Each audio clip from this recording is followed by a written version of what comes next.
आदिल साहब, आप क्या देख रहे हैं कि इलेक्शंस कितने इम्पैक्टफुल होंगे, और ख़ासतौर पर आप सर्वे भी कर रहे हैं, क्या देख रहे हैं कि सियासी जमातों से मुतमईन है अवाम क्या सोच रही है? देखें, एक तो साद रसूल साहब अपनी पॉपुलर बात करने के चक्कर में अपने अल्फाज दूसरों के मुंह में डाल देते हैं और बिल्कुल फैक्ट से हटकर बात करते हैं। हम तो गुज़िश्ता 2 दिन से यूथ की इंपॉर्टेंस की बात कर रहे हैं। मेरा ख्याल है कि इनको ये अपने अल्फाज वापस लेने चाहिए कि यूथ को दुत्कारा है हमने। जी, मैं सारे अल्फाज लेने को तैयार हूं कि किस तरह से आप ये कह रहे हैं।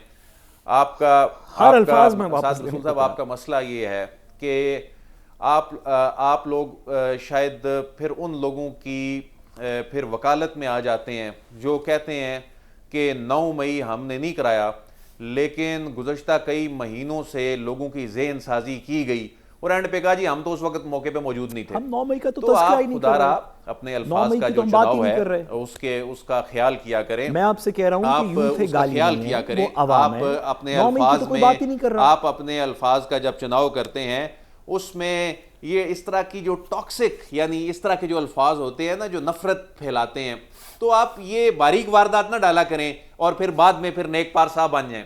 तो इसलिए कोई भी सियासी जमात, कोई भी शख्स जो है वो कभी भी वो नहीं, तो आप इस तरह ना करें, आप खुदारा इस तरह ना किया करें कि जी यूथ को कोई, हम कौन होते हैं किसी को दुत्कारने वाले। तो बहरहाल बहुत शुक्रिया, आपको रियलाइज हो गया अगर तो। लेकिन देखें इन इंतखाबात में जैसा कि हम पहले कह चुके कि बहुत से ऐसे ट्रेंड्स हैं जो पहली मर्तबा सेट होने जा रहे हैं। इस मर्तबा पाकिस्तान के जो रिवायती सियासतदान हैं उसके लिए बहुत बड़े चैलेंजेस इससे पहले नहीं देखे गए। अच्छा, उसकी बहुत सारी रीजंस हैं, उसकी कोई एक रीजन नहीं है। यानी हम ये नहीं कह रहे कि बरादरी फैक्टर आज भी मौजूद है, बरादरी फैक्टर आज भी इंपैक्ट क्रिएट कर रहा है। जो मुकामी धड़ेबाजियां हैं आज भी वो इंपैक्ट क्रिएट कर रही हैं। जो एक शख्स का अपना वोट होता है वो आज भी इंपैक्ट क्रिएट कर रहा है। एक सियासी जमात का वोट हर हलके में होता है, वो आज भी उसका एक असर है, ऐसा नहीं है। लेकिन अब किसी एक फैक्टर के ऊपर आप इलेक्शन को लेकर नहीं चल सकते। अच्छा, ये जो लोग समझ रहे हैं ना, आपने जो क्वेश्चन भी बरल किया कि पता नहीं कौन सा कोई तूफान आ जाएगा, हम नंबर्स की बुनियाद पे हम वो जो फैक्ट्स डिस्कस कर रहे होते हैं उसकी बुनियाद पे लोग ये अज्यूम करना शुरू हो जाते हैं शायद हम किसी एक सियासी जमात की फेवर या एक सियासी जमात के खिलाफ बात कर रहे हैं। ऐसा नहीं है, वो तो अवाम ने डिसाइड करना है। बिल्कुल। लेकिन आपने कहा कि चूंकि ग्राउंड पे सर्वे किए लोगों को मिले, तो ऐसा भी नहीं है कि कोई ऐसी वेव आएगी जो सारा निजाम बहाकर कोई ले जाएगी, ऐसा भी बिल्कुल नहीं होने लगा।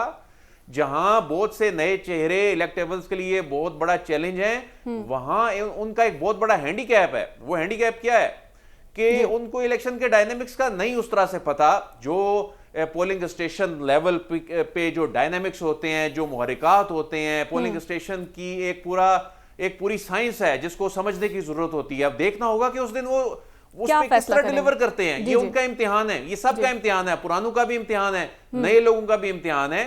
तो बहरहाल ये इलेक्शन हम उम्मीद करते हैं, ये जो 2024 के इलेक्शन है, वो कोई भी जमात इक्तदार में आए वो पाकिस्तान के लिए ये बेहतरी के इलेक्शन हो। पाकिस्तान इस वक्त जिस क्रिटिकल दौर से गुजरा है, नफरत की सियासत जो यहां पर की गई है, लोगों के ज़हनों में जहर भरा गया है अपने छोटे छोटे मफादात के लिए, इससे अब हम निकलें और अब हम मुल्क का सोचें।